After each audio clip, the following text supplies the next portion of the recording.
शांताकारं भुजंगशयनं पद्मनाभं सुरेशं विश्वाधारं गगनसदृशं मेघवर्णं शुभांगं लक्ष्मीकान्तं कमलनयनं योगिभिध्यानगम्यं वंदे विष्णु भवभयहरं सर्वलोकैकनाथं।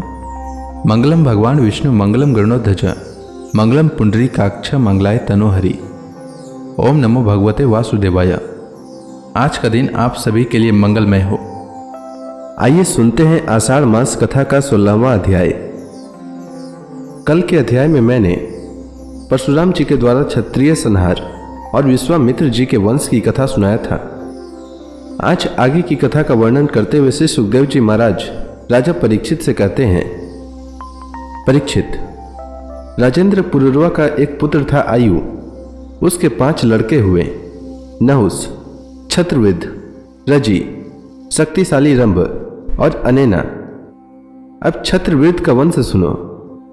छत्रविद के पुत्र थे सुहोत्र। सुहोत्र के 3 पुत्र हुए, कास्य, कुश और गृत्समत। गृत्समत का पुत्र हुआ सुनक। इसी सुनक के पुत्र ऋग्वेदियों में श्रेष्ठ मुनिवर सौनक जी हुए। कास्य का पुत्र काशी, काशी का राष्ट्र, राष्ट्र का दीर्घतमा और दीर्घतमा के धन्वंतरी, यही आयुर्वेद के प्रवर्तक हैं। ये यज्ञ भाग के भोक्ता और भगवान वासुदेव के अंश हैं। इनके स्मरण मात्र से ही सब प्रकार के रोग दूर हो जाते हैं। धन्वंतरी का पुत्र हुआ केतुमान और केतुमान का भीमरथ, भीमरथ का दियोदास और दियोदास का द्युमान, जिसका एक नाम प्रतर्दन भी है। यही द्युमान शत्रुजित, वत्स, ऋतध्वज और कोल्यासु के नाम से भी प्रसिद्ध है। द्युमान के ही पुत्र अलर्क आदि हुए। परीक्षित, अलर्क के सिवा और किसी राजा ने 66,000 वर्ष तक युवा रहकर पृथ्वी का राज्य नहीं भोगा। अलर्क का पुत्र हुआ संतति, संतति का सुनित, सुनित का सुकेतन और सुकेतन का धर्मकेतु और धर्मकेतु का सत्यकेतु, सत्यकेतु के धृष्टकेतु, धृष्टकेतु के राजा सुकुमार, सुकुमार के वितिहोत्र, वितिहोत्र से भर्ग और भर्ग से राजा भार्ग भूमि का जन्म हुआ। ये सब के सब छत्रवृत्त के वंश में काशी से उत्पन्न नरपति हुए। रंभ के पुत्र का नाम था रभस। उससे गंभीर और गंभीर से अक्रिय का जन्म हुआ। अक्रिय की पत्नी से ब्राह्मण वंश चला। अब अनेना का वंश सुनो।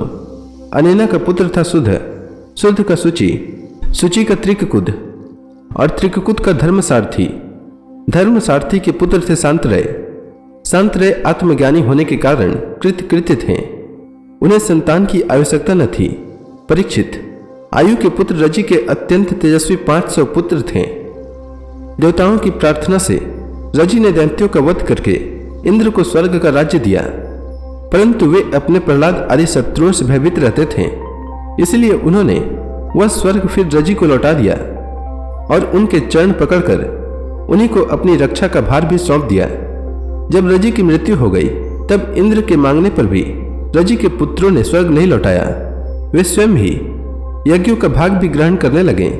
तब गुरु बृहस्पति जी ने इंद्र की प्रार्थना से अभिचार विधि से हवन किया। इससे वे धर्म के मार्ग से भ्रष्ट हो गए। तब इंद्र ने अनायास ही उन सब रजी के पुत्रों को मार डाला। उनमें से कोई भी न बचा। छत्रवृत्त के पौत्र कुश से प्रति, प्रति से संजय और संजय से जय का जन्म हुआ। जय से कृत, कृत से राजा हर्यवन, हर्यवन से सहदेव, सहदेव से हिन और हिन से जयसेन नामक पुत्र हुआ। जयसेन का संकृति, संकृति का पुत्र हुआ महारथी वीर शिरोमणि जय। छत्रवृत्त की वंश परंपरा में इतने ही नरपति हुए। अब नहुस वंश का वर्णन सुनो। श्री सुखदेव जी कहते हैं, परीक्षित, जैसे शरीरधारियों के 6 इंद्रियां होती हैं, वैसे ही नहुस के 6 पुत्र थे। उनके नाम थे यति, ययाति, सन्याति, आयाति, वियति और कृति। नहुस अपने बड़े पुत्र यति को राज्य देना चाहते थे, परंतु उसने स्वीकार नहीं किया, क्योंकि वह राज्य पाने का परिणाम जानता था। राज्य एक ऐसी वस्तु है कि जो उसके दांव पेच और प्रबंध आदि में भीतर प्रवेश कर जाता है, वह अपने आत्म स्वरूप को नहीं समझ सकता। जब इंद्र पत्नी सची से सहवास करने की चेष्टा करने के कारण नहुस को ब्राह्मणों ने इंद्र पद से गिरा दिया और अजगर बना दिया, तब राजा के पद पर ययाति बैठे।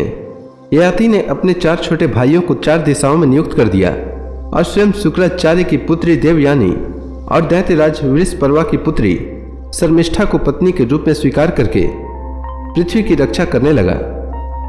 राजा परीक्षित ने पूछा, भगवान शुक्राचार्य जी तो ब्राह्मण थे और ययाति क्षत्रिय, फिर ब्राह्मण कन्या और क्षत्रिय वर का प्रतिलोम विवाह कैसे हुआ?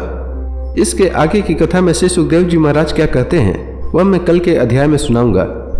तब तक के लिए भगवान हरि का नाम लेते रहें। तो प्रेम से बोलिए भगवान विष्णु की जय, श्री कृष्ण भगवान की जय, श्री राम भगवान की जय, समस्त देवी देवताओं की जय।